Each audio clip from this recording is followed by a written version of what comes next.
Imagine you're building your dream home. You've been saving up for it your whole life, you've been planning, you finally found the perfect architect, and as you sit down with her for the first meeting, she pulls out a pad of paper, and she says, check out these faucets I found, and do you know what color you want the kitchen to be painted? I mean, this seems silly to start with those details, but this is how most people approach book marketing. They think about all the frills, and they don't get the foundation right. And so we're gonna start with the foundation, talking through your goals, your audience, and your positioning so that we have an understanding of those things as we start to develop the plan through the 5 pillars. The first and most important of these foundational layers is to understand your goals. Without clarity on your goals, we don't have the direction to know what matters or what to prioritize through the rest of the process. So take out your book launch strategy sheet, which should already be printed, and let's go through the goals section. And what you'll see is that the only question there is this. Imagine it's 2 years after the book is published. What has to have happened for you to consider this a success? Now, this may seem like a simple question, but for many authors, it's actually very difficult to answer. Their ideas of success are somewhat vague, and it's really difficult to list out the exact things that are required to make doing this book worthwhile. The first overall bucket of goals that authors tend to have are goals about the impact their book can have, how it can change the lives of readers. When I think about authors who have impact-focused goals for their book, the first person who comes to mind is Kwan. Kwan spent 22 years in federal prison, and since being released has become incredibly successful, and has dedicated himself to helping other folks in prison have a similar transformation.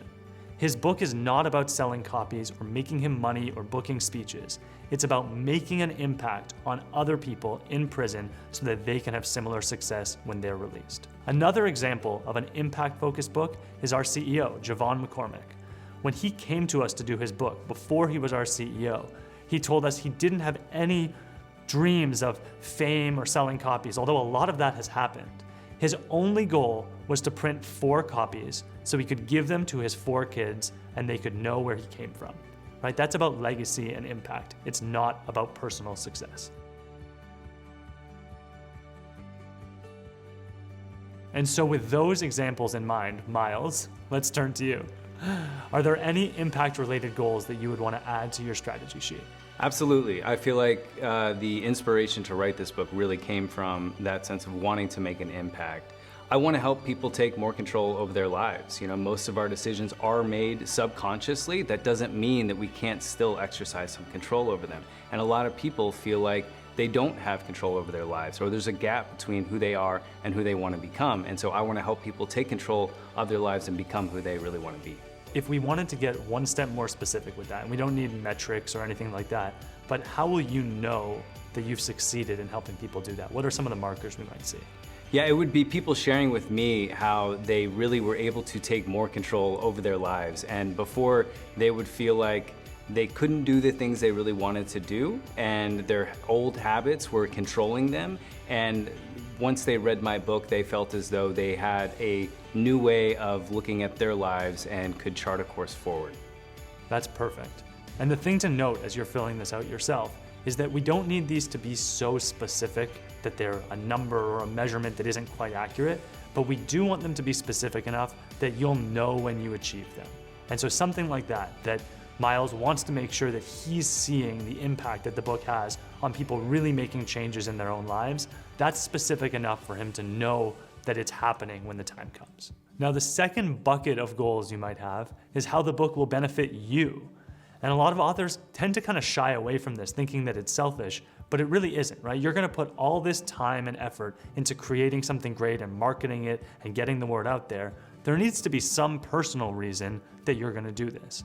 If anything, what I've seen is that the authors who tend to not have strong enough personal reasons to do a book, the book comes out and they lose interest and lose focus on getting the word out there. And it's the ones who have something to gain personally that stay dedicated to spreading their message. And so here are a few examples of authors who have done an amazing job using their book to achieve some of their personal goals. One common personal goal we hear is that an author wants to do more speaking. An example of this is Kelly Fitzsimmons, who wrote the book Lost in Startuplandia. She wanted to speak more to founders and other folks early in their startup journeys to help them understand some of the emotional turmoil and roadblocks that might be ahead of them. And her book was able to become successful enough in the startup community that accelerators, co-working spaces, even companies brought her in to speak to share some of its lessons. A second common example we hear of a personal goal is that an author wants to create a course. Because books are so inexpensive, it's very hard to earn a lot of revenue from book sales. And courses are a great way to take the people who are learning the most from your book, offer more value to them, and earn more revenue as a response.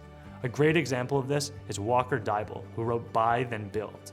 Walker is an expert in acquisition entrepreneurship, teaching entrepreneurs how to buy existing businesses and grow them rather than starting new businesses from scratch. And of course, his book was incredibly informative on this topic, but readers were asking for a course where he could go deeper to really teach them the nuts and bolts of exactly how to do this. And so he started his course, 6 Months to CEO, and readers of the book were able to then buy the course to go deeper into the topic.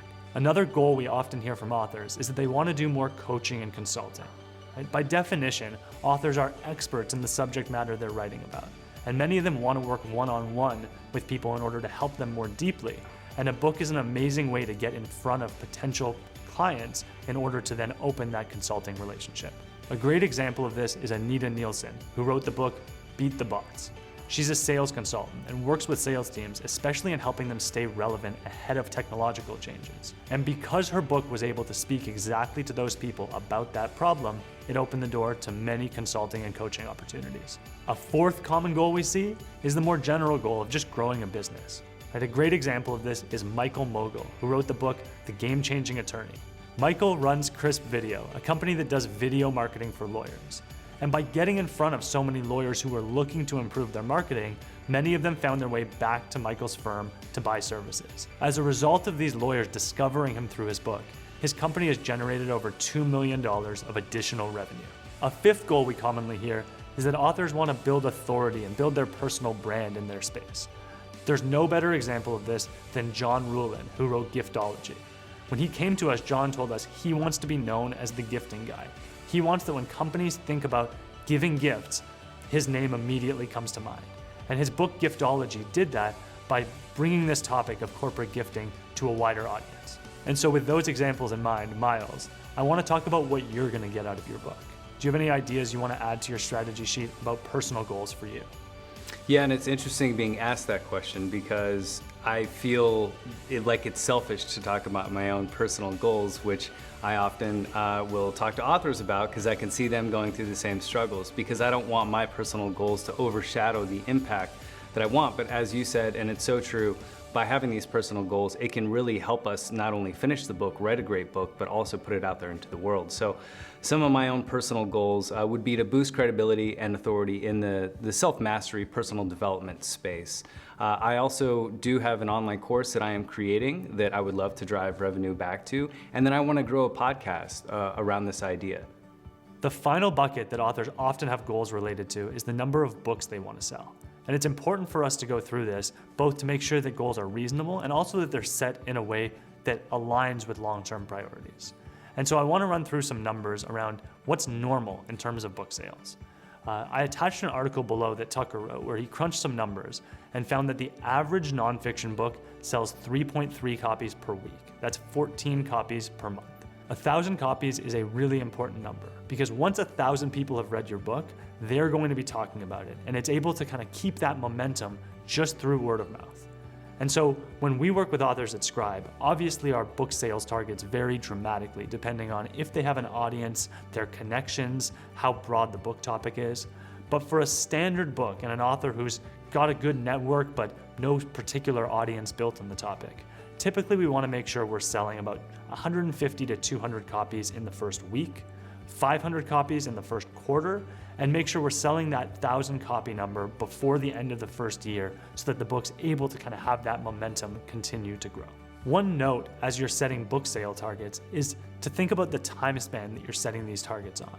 It's tempting to think about that first week, right? So much of book marketing advice is all about the launch. But if you look in the article that's attached below, you can see an example breaking down a book that sells so many copies that it hits the New York Times bestseller list, but then only sells a small number on a consistent basis, compared to a book that never has a big splash out of the gate, but sells more books slow and steady over time.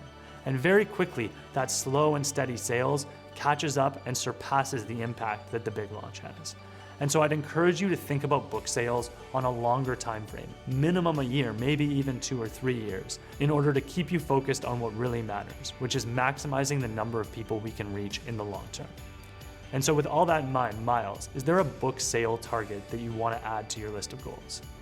Yeah, and just right off the bat, I want to sell 10,000 books, right? But I know 2 things. Number 1, that isn't as realistic as maybe I thought it was before. And 2, that's not really part of my goals. My goals aren't aligned with necessarily selling copies. Having an impact, sure, but as you mentioned, there are different ways of going about that. So a goal that I would set for myself, I'm gonna double yours because I do work in this industry, so I'm gonna say 2,000 books in the first year.